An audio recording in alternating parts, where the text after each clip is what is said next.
నేను ఏదనుకుంటే చెప్పేయడం అలవాటు. ఆ ఫీలింగ్స్ అన్ని ఫేస్బుక్లో పెట్టేస్తా. దెబ్బైపోతావు,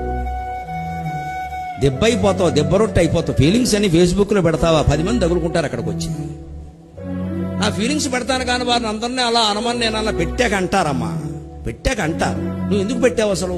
ఇవాళ ఇది ఒకటి బాగా తయారై, నాకు ఏం తోస్తే అది చెప్పేస్తా, నాకు ఏం తోస్తే అది ఫోటోలు పెట్టేస్తా. ఇన్స్టాగ్రామ్ అని ఒకటి వచ్చింది, ఇక్కడ మొత్తం అన్ని పెట్టేది మాత్రం. ఇక్కడ నువ్వు ఎక్కడ దిగితే అక్కడ ఫోటోలన్నీ పెట్టేసి ఎవడో దాని మీద ఏం చేయడా, ఇంకా ఏం ఊరుకుంటాడా? ఆ ఫోటో దగ్గర పెట్టుకుని సత్యనారాయణ వ్రతం చేసుకుంటాడా వాడు?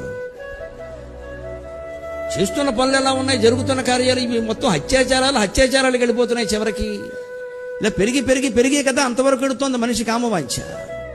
మనిషిని అనుభవించడం దారుణం అండి, చంపేస్తున్నారే, అంతవరకు వెళ్ళిపోవాలా. మానభంగాలు మా చిన్నతనంలో కూడా జరిగాయి, చంపడం ఎప్పుడూ లేదండి.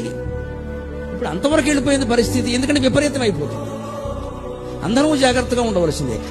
నేను ఏదనుకుంటే చెప్పేయడం అలవాటు. ఆ ఫీలింగ్స్ అన్ని ఫేస్బుక్లో